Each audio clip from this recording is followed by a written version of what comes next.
Hi, everyone. Today's episode is not going to be a normal one.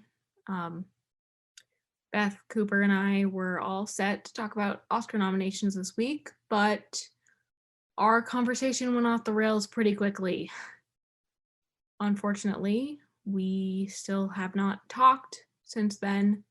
So, as of right now, we are on an indefinite hiatus. But as always, I want to thank you for supporting the podcast. We love you and we appreciate all you little movie buffs more than you know.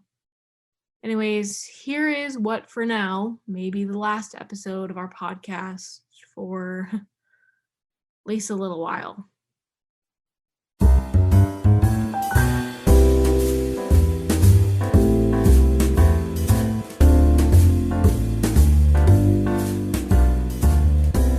Hey, besties! Thanks for tuning into this week's episode of Movies, Am I Right? Where we talk about movies, TV, and everything in between. Before we jump in, I just want to say a quick thank you to this week's sponsor, ExpressVPN. I'm April, and you just heard this week's opening music, a lovely jingle by the name of parentheses, royalty-free music, parentheses, elegant jazz. For our favorite running game here, royalty-free roulette. This week's jingle is a little bit jazzy because, as we know, Oscar noms just dropped, and unsurprisingly, Ma Rainey's Black Bottom got a bunch of nominations. Not Best Picture, though, which is a bit of a bummer. Yeah, I honestly wasn't sure if it would get the Best Picture nom. It was a toss-up. Oh, did you think it didn't deserve it, or? No. I mean, I only saw it the one time, and it was an extremely compelling story, and Viola Davis is always great.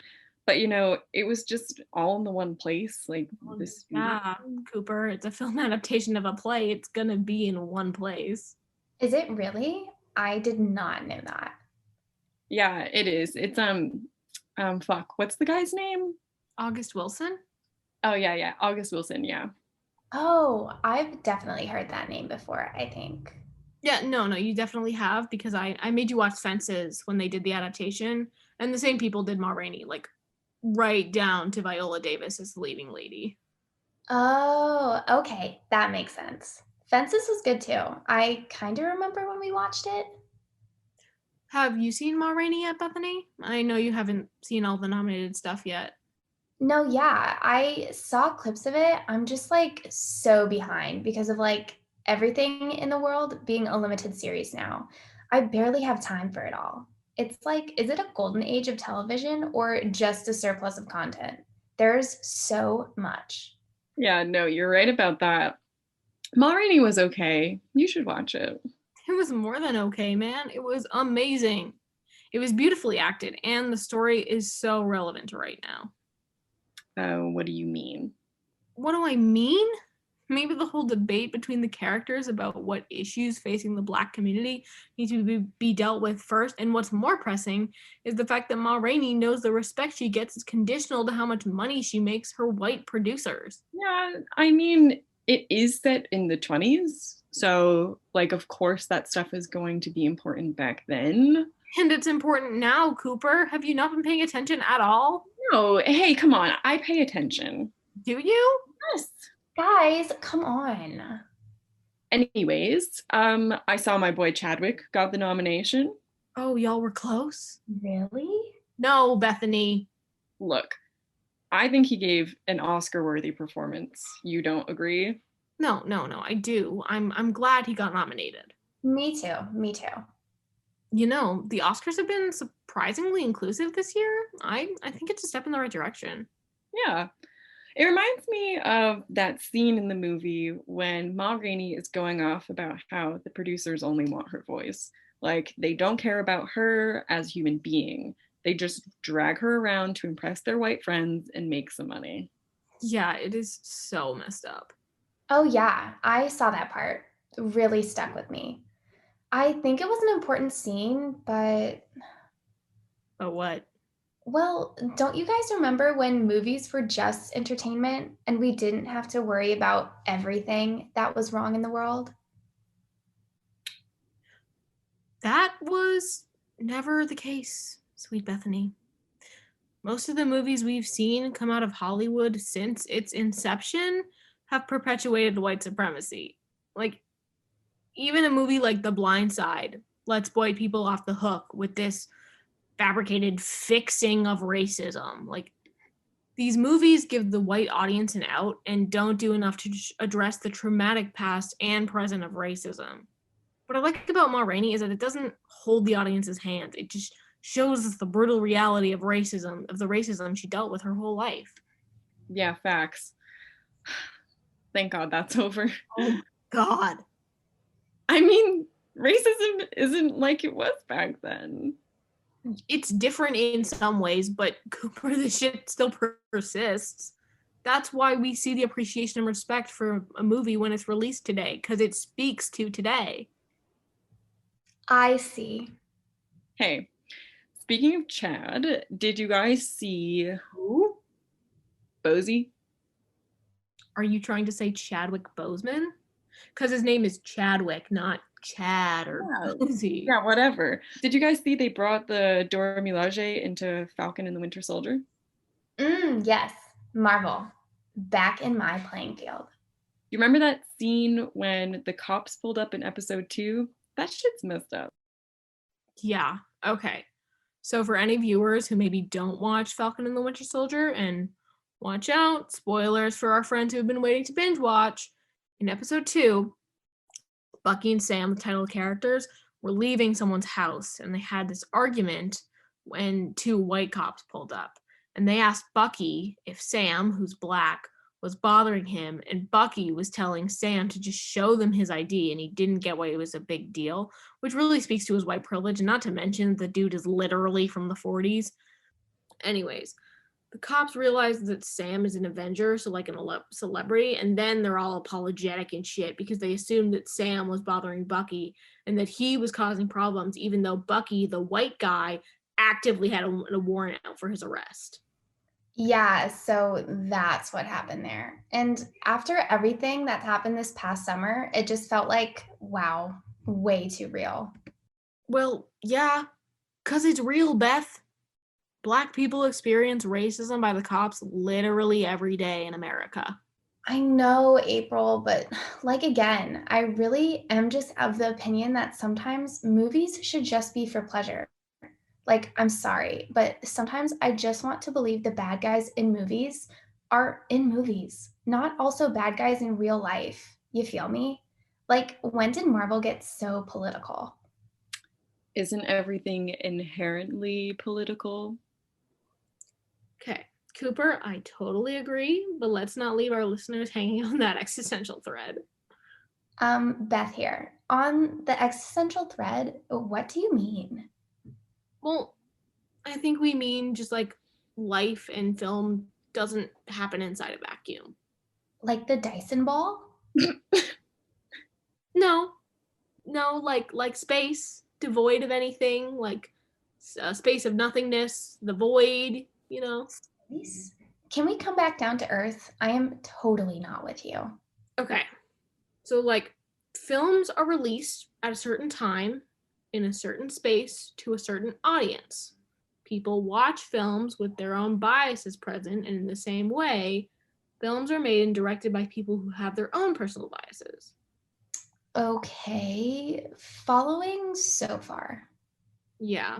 So these stories interact with the real world, and they can either affirm or sometimes change the way that people see or think about issues that affect the real world.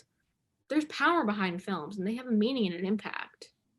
I mean, I understand that, but movies are in the entertainment industry, are they not? They're supposed to entertain, not to make you think about everything that's wrong in the world.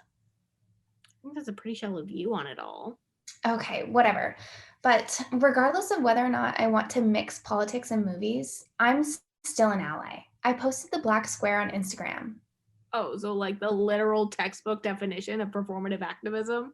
What do you mean? I was showing my support and solidarity with the POC community.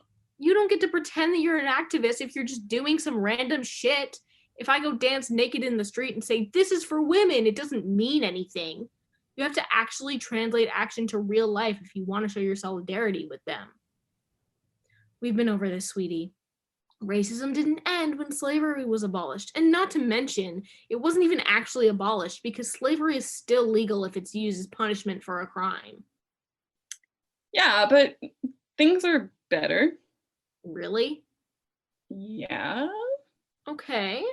How about you go tell that to the Asian people who are facing horrendous rise in hate crimes, or the Black people who live in Boston whose average net worth is $8 because they weren't able to accrue Okay, generational I wealth? get it. Or maybe the Hispanic immigrants being held in detention centers by ICE, being April, separated from their I get families. it. Do you though? I'm not fucking racist. I went to a protest this last summer. You know that. You know what? I have had enough of this and I'm out for today. I hope you realize that this is you exercising your white privilege by choosing not to engage in this conversation about racism. That was kind of shitty, April. What? It's important that we have these conversations about race because otherwise this shit will keep on happening. Yeah, but you were just being mean. I shouldn't have to coddle anyone and hold their hand when I talk about the real oppression that people of color face in this country.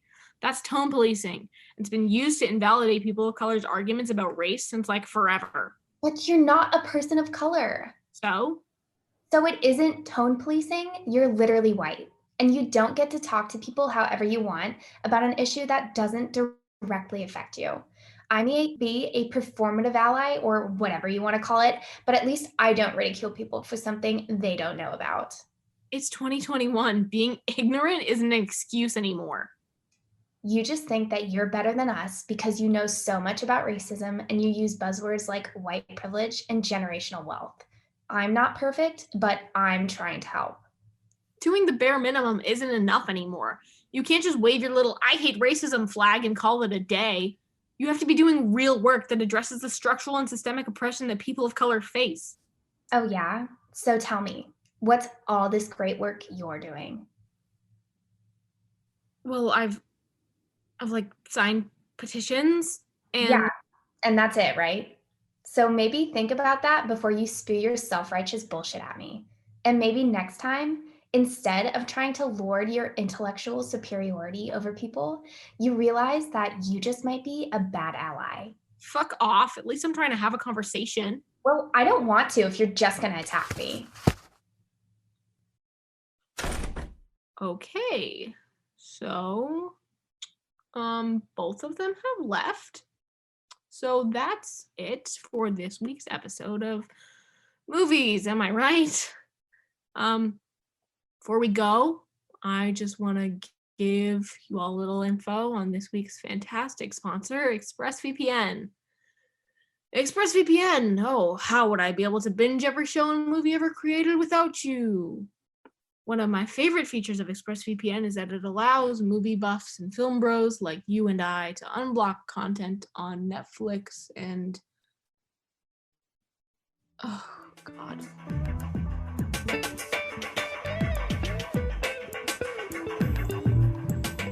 Yeah, that was rough. It's been a couple days since we recorded that, and it's given me some time to think. As you can probably tell from the recording, we all let our own egos get in the way of having a real and constructive conversation about racism. We were all so focused on proving to each other that we were being allies correctly that we weren't really listening to each other, and we were all reacting defensively. You know, it's funny, I realized after we recorded this that I didn't even know what the real work that addresses the structural and systemic oppression of people of color was.